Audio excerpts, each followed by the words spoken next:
Hi, Vision Business community, it's Dan here. And today with us, we have Pascal Gouel.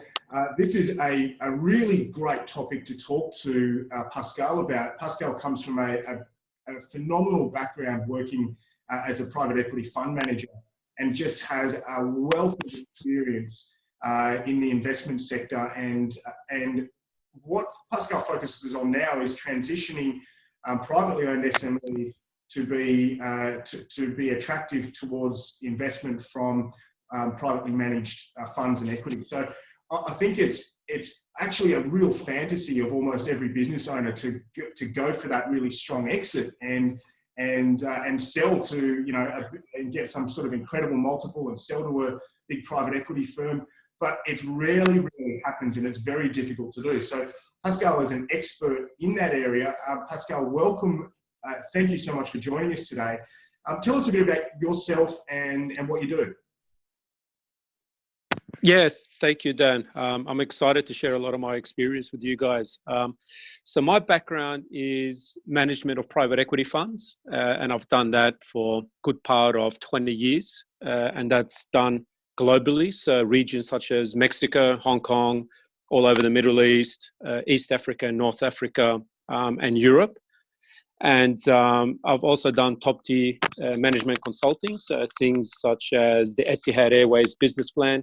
I did that back in 2005 with 3 others.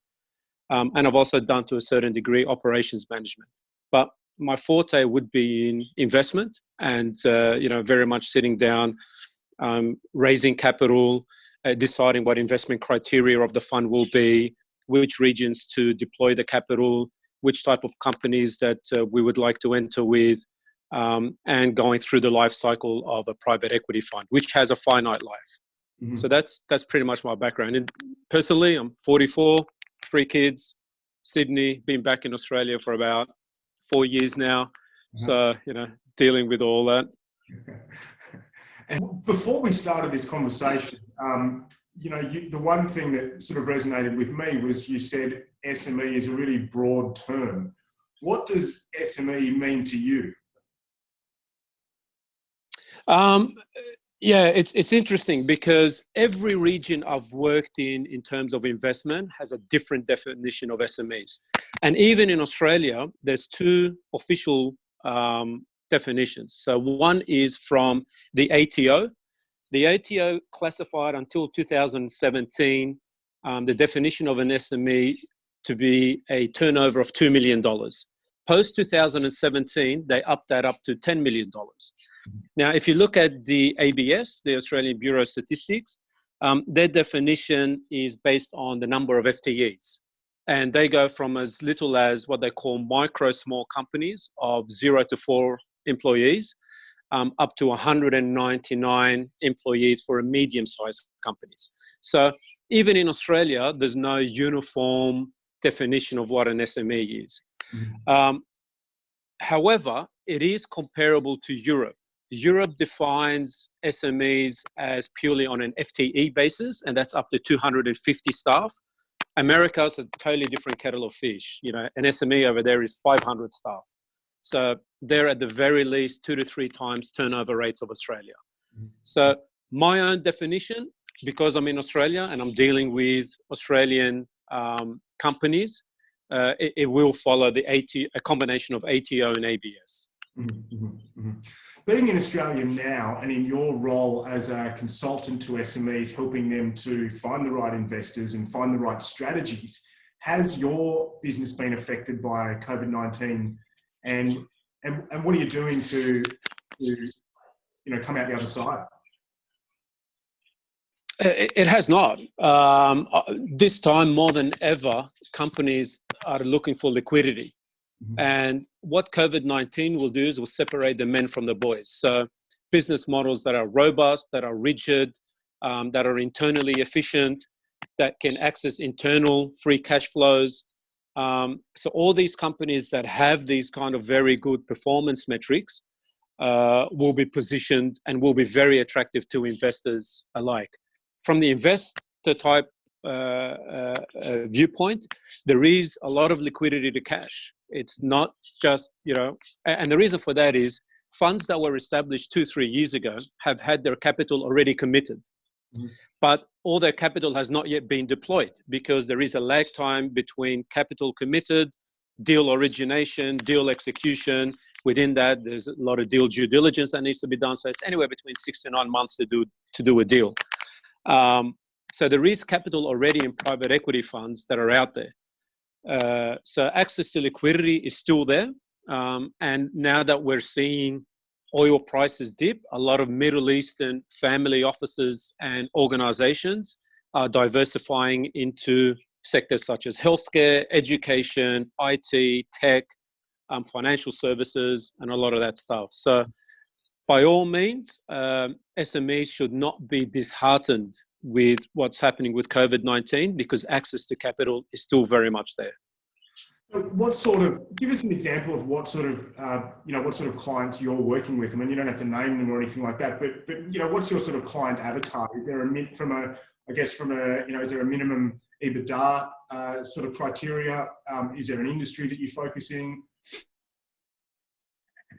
To answer that question, I think it's important to understand private equity firms a bit more. So, because different SMEs are targeted by different types of private equity business models.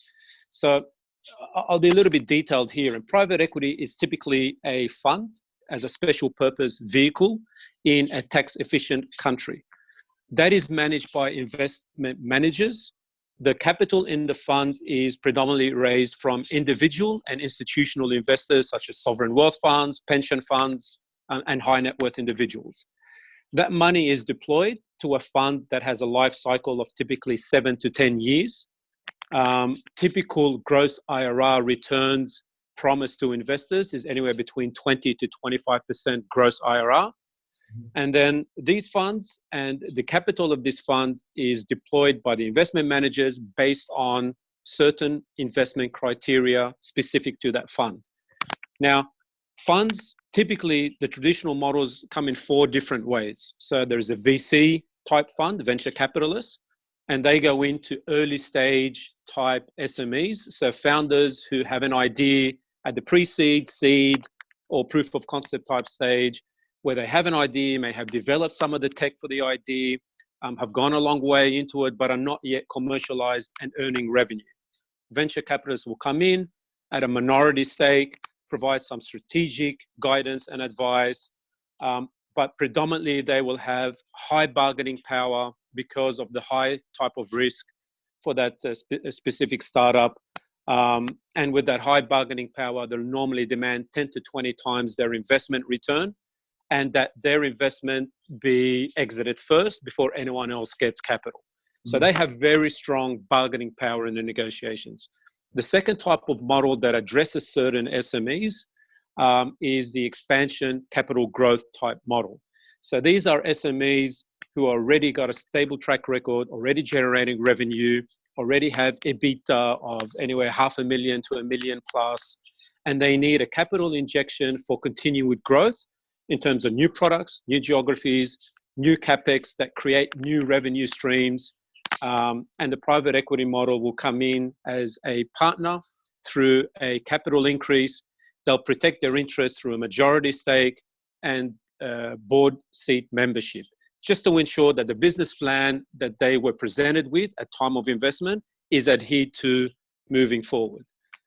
The third type of model, which is for larger type SMEs and the medium type SMEs, is the buyout model, which traditionally has come as a leverage buyout through either management buyouts or management buy-ins, which is external management coming into the company. And private equity funds that target leverage buyouts typically look for companies that have low to no debt, stable track record, good future free cash flow potential, and they will come in with a smaller amount of equity, but a heavy burden on debt. So they will burden up the company with debt, with the company having the facility to service that debt, so their return on equity will be much higher.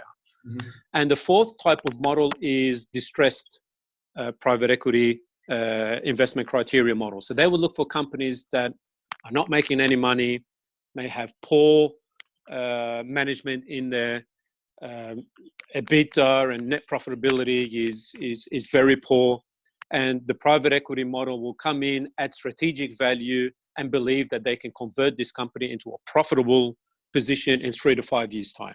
Mhm. So my work specifically is in the second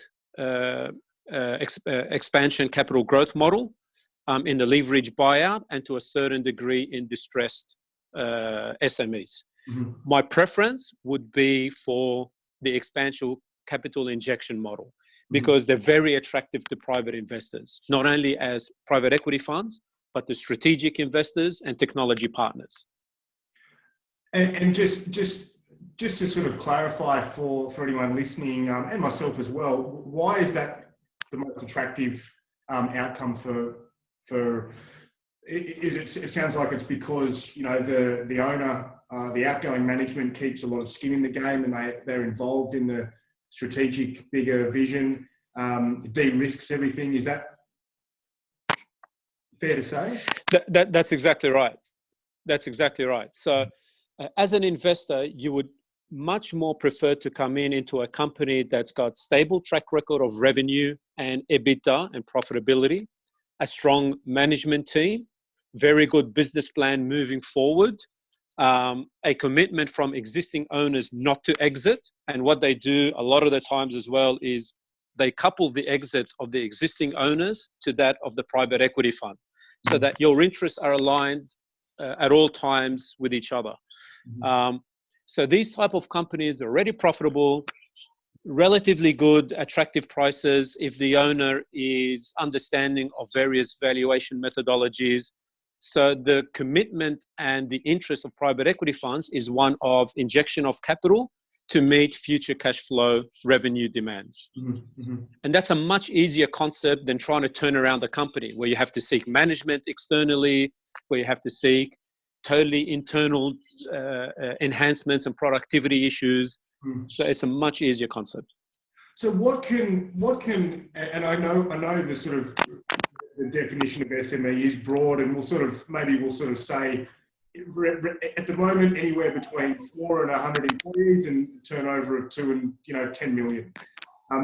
What if a business owner is listening right now and they're sort of in that category, fall into that category, and they're thinking of an exit, and they want to keep private equity on the table as an option, and certainly to leverage their best outcome. What can they start to do to prepare to, or what can they start to expect? Yeah. Like you, what do you do with them first? Yeah, that's a very good question, Dan.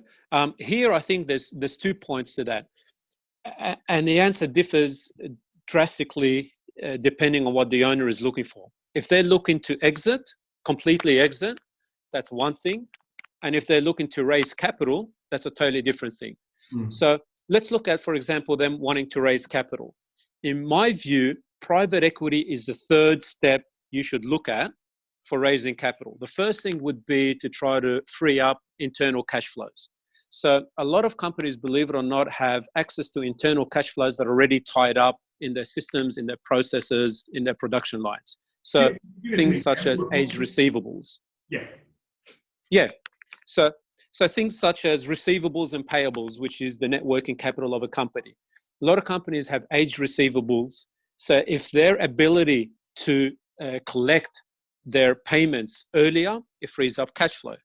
If their payable terms with their suppliers is not to industry standard, and they're paying sooner than their competitors or industry standards, they have the ability to renegotiate with suppliers to extend their payment methods.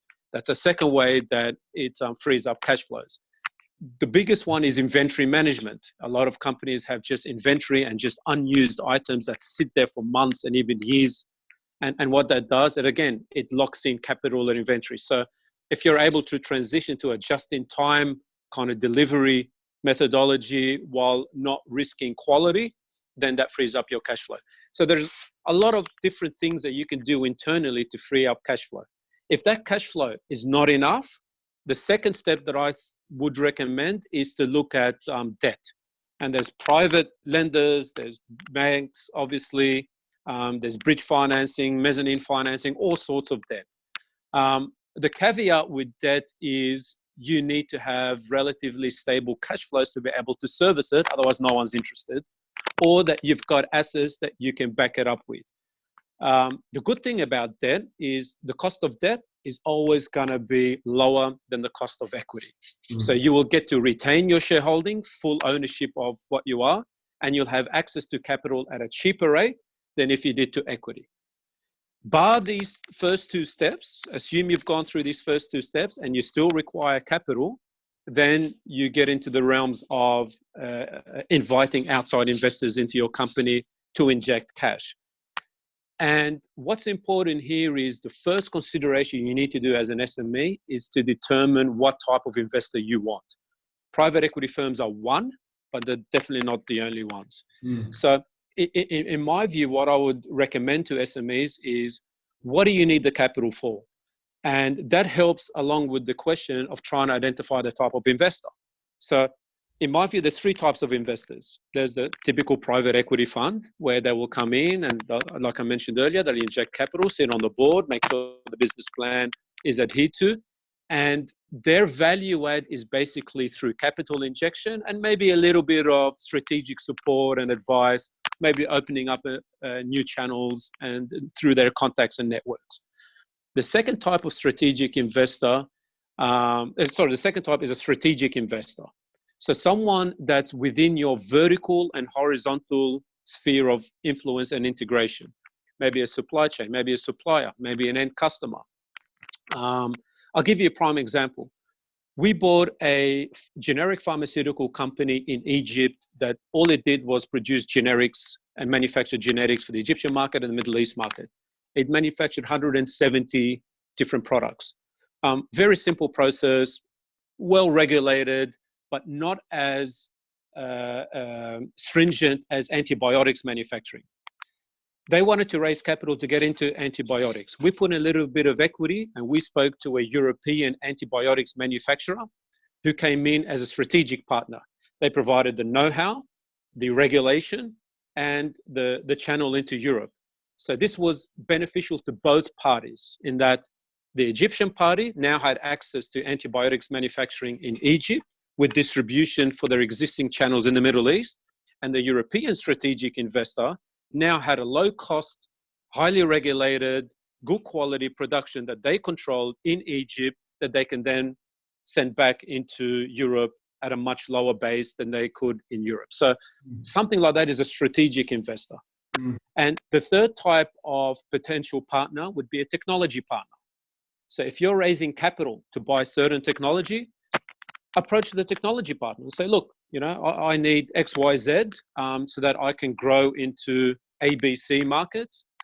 Would you consider coming in as a technology partner, providing your technology? I'll do the operations, and you can either get equity or some other form of arrangement. Okay. So my advice to... Yeah, so for what it sounds like, then private equity isn't the only option. You can look at internal cash flow opportunities. You can look at third-party debt from banks, which is very cheap at the moment. But actually, what you're saying is that yes, you may be paying a little bit more for the private equity, but you're actually also targeting someone who can add more than just money and add value and create new connections for the. And I think that's exactly right. The takeaway point to get to, because it's not just about the money. It really is about finding the right strategic private equity partner who is going to also add a lot of value and even a little bit of that blood, sweat, and tears to the equation as well, which every SME owner contributes every day of their life. Going back to the other option, which I think is probably more common in my experience anyway, is the option of not growth but an exit. What does an exit look like in terms of selling to a private equity fund? Not as attractive as having skin in the game. But in saying that, there are a lot of private equity funds that would buy SMEs to couple them up with their existing portfolio companies. So there are some that will specifically look for owners who want to fully exit or exit through a majority stake where they literally, basically have no more control, so that they can take this company and couple it up with an existing company. So one of the ones that we did was, going back to that Egyptian company, was we bought a majority stake in it, and then we bought 2 acquisitions that complemented the 170 generic products. And the 2 other acquisitions were full acquisitions. We weren't interested in the management. We weren't interested in their cash flows. We were interested in the technology and the products that they had. We had the manufacturing capabilities and the distribution channels, but we didn't have these products. So we went out and we bought the company that had these products. So yes, there are private equity firms that specifically target full acquisitions where existing owners can liquidate all their stock, but it's not the norm. They're a niche type of private equity fund. Mm-hmm, mm-hmm. So what can, if I'm an SME owner in Australia and I'm looking at a full exit, how long can I expect that will take? I know that's a hard question to answer because it can really depend on a lot of factors, but ultimately, what am I trying to prepare? What are the private equity funds looking for? And what are going to be the next steps for me? Obviously, I'm going to get in touch with someone like yourself, but ultimately, what are the private equity sort of triggers that they want to see in the business? Yeah, whether you're exiting in full or you're getting capital injection in, the process is exactly the same for private equity investors. And that is, they will want a company that has a very good business plan with very strong assumptions. So be prepared to sit in front of a table with investment managers and get picked at for every single number that you have. What are the assumptions for it? Do you have market data that can back it? So they will tear your business plan apart, right? So it's very important to have a very robust, very rigid, very realistic business plan. The second part that you also need to consider is the valuation methodologies. And there's typically 3 that you need to be aware of. There's a future cash flow methodology on an NPV basis with enterprise value and equity value. There's a multiples of either sales, EBITDA, and all sorts of different types of multiples. And then there's an asset type valuation for distressed companies. So distressed companies are not making money. Future cash flows doesn't really mean anything because historically you haven't been doing well. They'll just look at your book value and your asset value. So you need to be also realistic in terms of valuation. Then the third step in the process, once you get down into negotiations and you agree on a term sheet, so you agree on a valuation range, you agree on a shareholding exit, then the private equity firm will do due diligence. And that can take anywhere from 3 to 4 months, depending on the complexity of the company. And due diligence takes the form of 3 things. Legal due diligence, where they'll come in, they look at your patents, they look at your employee contracts, they look at your setup, everything from a legal standpoint. Financial due diligence and operational due diligence. And if the company passes all those 3, most of the times it does with caveats. So they'll say, oh, look, we identified a new form of debt that wasn't in your book. You've got bad debts of X, take it out of the valuation figure. But generally speaking, unless there are things that you have not declared that are substantially material to the bottom line, generally speaking, due diligence are okay. Once due diligence is completed in the 3rd step, the 4th step is a shareholders agreement. If it's a pure buyout, it's a shareholders agreement where you buy out. They may have protective rights that you cannot approach customers, suppliers, be in the same business for a certain period of time, and so on, so to protect their interests. And then the actual physical share purchase agreement that also needs to take place. Mm-hmm. So that's typically the process and can take, the earliest we've done it is in about 3 months, which is relatively quick. And the latest is up to 9 months. Mm-hmm. And what sort of... But regardless of whether you're getting a capital... Sorry, go ahead. I was going to ask, what sort of commitment do you find is most common in terms of, especially when you're entering into a due diligence period and you sort of have a valuation range with, potentially some issues that need to be verified or resolved. What sort of commitment is in place for both the seller and the investor in terms of disclosure that the deal may go ahead, in terms of, does the seller have a right, or does the investor have a right to exclusivity? Does the seller expect that there's some hurt money down from the investor? And what if the investor walks away without any material variances being in place, being found? Because that's always, Yeah. do you find that there is a standard process to follow, or is it case by case? Yeah, there is a relatively standard process to follow that's uniform throughout the world, and that is investment firms will definitely request exclusivity, so that because they're going to be putting in money to doing due diligence, they're going to put in money to assign some of their staff to this deal and so on.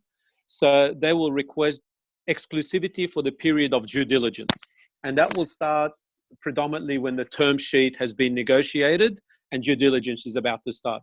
They don't want to be doing due diligence and you're having talks with someone else. From a fee point of view, seller normally does not have to pay any sort of fee throughout the process. The only thing that they will have to commit to is potentially some of their staff to help out with due diligence questions, access to, if it's a production line or manufacturing facilities, access to various facilities. They may incur at times legal fees if they need specific legal questions that they can't answer or they don't have internal sources to do it. But then after the due diligence, to do shareholders agreement and share purchase agreement, they will need counsel on that. Mm-hmm. And that's predominantly where the fees will be for SMEs. Mm-hmm. Mm-hmm. And have you ever seen a case where they started the process of due diligence, both sides sort of made that commitment to be involved? Because, just as the investor is getting involved, I'm sure the seller is, calling on some resources to also meet the needs of the inquirer. Do you find that, what happens if the investor then, they don't find any material variances, but they say, hey, actually, we've looked a little bit closer and it's not for us, or we've changed our mind, or we've found something better. What happens then? What happens to the seller then? And have you seen that happen before? It does happen, yes. And unfortunately, when you do due diligence, there isn't really a big form of commitment on either party. The only commitment is to provide the time exclusivity to perform due diligence. So you will not have a term sheet that says you must pay X dollars if due diligence comes out with A, B, C, D, or less than. So there's no actual partnership or agreement. It's just basically a non-disclosure agreement and an exclusivity agreement at the time that a term sheet, which is the high-level agreement, is done. But it does happen, but rarely. And a lot of this is very much relationship management. And sellers and investors would tend to smell each other out a lot if the due diligence is being done properly, if there is commitment from the other side, the time taken to respond to questions, how cooperative they are with each other. All those are indicators of commitment. Onto another topic now. I think that's a really good point, because they both have a responsibility to sniff each other out a little bit, and by that stage, hopefully, they've developed some sort of rapport and relationship, and there's a level of trust there that can transcend a term sheet. You'd hope. In terms of, you mentioned something before about seed investing and early stage sort of opportunities. Do you get involved in anything that's really early stage, even if it's just at a sort of conceptual level? Yeah, we do. We have before. And I've got access to venture capitalists and advisory firms that specifically target these kind of things. But in saying that, it's very rare that you will get venture capitalists into your product unless it has a significant competitive advantage in the market, it hasn't been done, and you have secured some form of future cash flows either through contracts or something. So the ones that are attractive to VCs, for example, would be you've created a fintech product, you've spoken to various entities, someone has committed to paying you X number of dollars if you provide the following features, but you don't have the money to provide the following features. So then you would go to a venture capitalist and say, look, I've got this product. It's a proof of concept product. I've gone out to this potential customer. They've loved it. Here's their sheet that says they're willing to commit if I do ABC. To do ABC, I need another $250,000, and then I will have this secured contract in place. And here's my business plan following that. Something like that would definitely catch the eye of venture capitalists over someone who's got, I've got a great idea. Here's what it looks like on paper. Give me $200,000 to start working on it, right? So there are still realms of variances within early stage that reduce the risk for venture capitalists. We better wrap it up soon because I can just hear my 2-year-old starting to toss and turn. But I'm really pleased that you actually sort of put a dollar number out there so you know, and I know this is really broad again, but you know, what's the minimum sort of investment that you are going to that you will seek on someone's behalf? I know venture capital is going to be very different from, you know, from a larger private equity sort of deal, but you know, can it be as small as $250,000, for example? You know, what's the sort of, what are the thresholds in terms of the minimum investment that makes sense for you to get a deal? Look, it's the minimum would have to be $500,000, and you'll probably get that from individual high net worth investors. You're unlikely to get that from institutions because the transaction cost for them to study a company just to invest $500,000 will cost them $500,000 in human resources and due diligence and so on. So these kind of small investments would typically be family, friends, access to high net worth individuals, angel investors, and that kind of thing. The higher you go, the more attractive it is to institutions, institutional investors and funds. But I work from $500,000 up to answer your question. $500,000 up. Okay. All right. That's fantastic. Pascal, can I post your contact details below?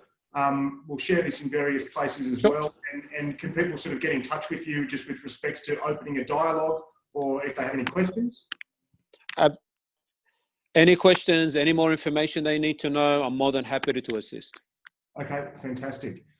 Pascal, thank you so much for your valuable time, for your expertise, for your insights into... You're welcome. A really exciting industry, especially at the moment as well. I think there are probably going to be a lot of opportunities that sort of are starting to emerge. Absolutely.